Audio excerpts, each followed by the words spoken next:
You know that feeling when you're faced with a huge decision about a home? Maybe it's your own or a parent's home, maybe a rental property, and you just feel completely and utterly stuck. It's a feeling that goes way beyond just the money or the logistics.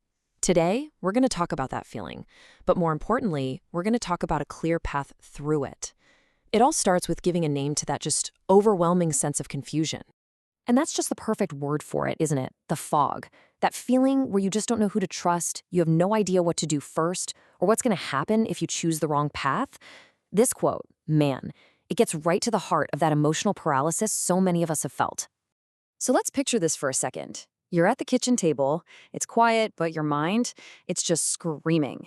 And right there in front of you is a key you can't seem to put down. Maybe it belonged to someone you loved, and it just feels heavy. Then there's the phone. It feels like it's buzzing with these phantom calls, right? You can feel all the pressure and all the expectations from the outside world just weighing on you. And on top of all that, there's this pile of paper, bills, notices, letters, that has somehow become impossibly heavy. This moment, right here at this table, this is where the real decision begins. It's not about the problem, it's about the weight of it all. So to really, really understand this fog, we need to meet the people who are actually living in it. Let's look at a couple of stories that show just how consuming this can be. Okay, first, there's Hank. Now, Hank used to be the kind of guy who fixed everything before it broke. But after his wife passed away, well, his grief started to show up in the house itself. A tiny little leak became a huge, cascading problem, and the house it started to decay right along with his spirit. And Hank, he described putting these bowls under the leak, and he said each bowl felt like a confession. Wow. It wasn't about the water. It was about the shame, the helplessness, and this feeling that he was somehow failing his wife's memory. And then we have Sonia. She got into being a landlord, wanting to do everything by the book. Be fair, be responsive, be kind. But slowly, she just found herself drowning. She was carrying the weight of her tenants' lives and all their problems on her own shoulders, and it was costing her her own peace. Her breaking point? It came after this late-night emergency call, when she just typed a simple sentence into her phone. I want my weekends back. It wasn't about being a quitter. It was about reclaiming her own life from a responsibility that had become totally all-consuming. Okay, so how do people like Hank and Sonia find a way forward? Well, it starts with a really fundamental shift in approach. It's a turning point that replaces all that confusion with some real clarity. This is the absolute core idea. When you're overwhelmed, really, the last thing on earth you need is some high-pressure sales pitch. What you actually need is clarity. A simple, easy-to-understand plan that gives you back a little bit of control. And that plan, well, it comes in the form of what's called 3 honest doors. See, it's not about finding the one right answer. It's about 3 totally distinct options. You've got the fast path for when you need quick relief, the steady path, which is kind of a middle road, and the open market path for getting the highest potential price. The power isn't in any single door. It's in seeing all 3 laid out clearly. This exchange right here is so important. When Hank asked if they would really, honestly advise him to use a traditional real estate agent, the answer was just yes, if it's best for you. That one single moment, it just dismantles that fear that everybody's just out to sell you something. It builds trust.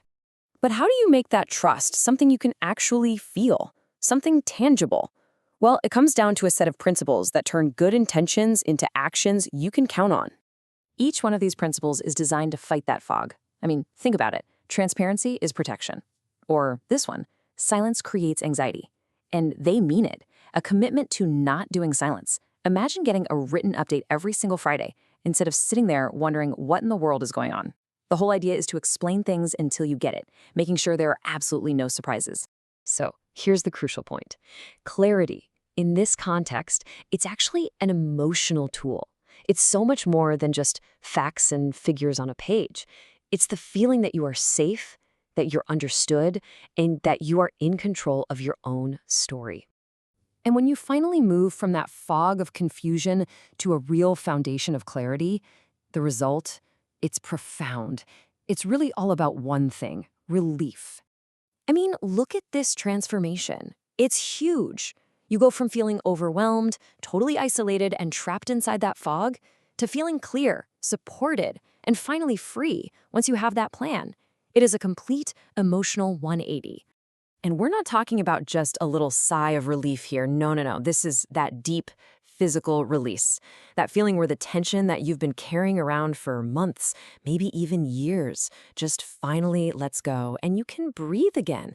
You can actually sleep again.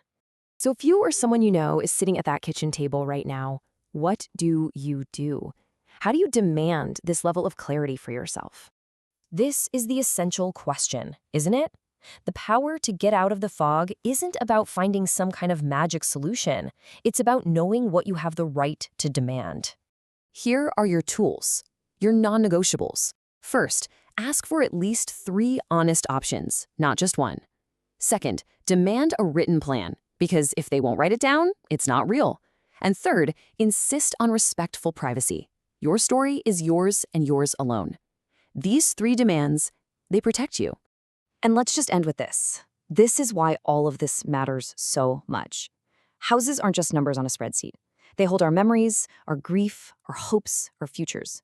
Treating them and the people inside them with care and with clarity, that isn't just good business, it's basic human dignity. So the question I want to leave you with is this: how can we all bring this level of clarity to our own hard decisions?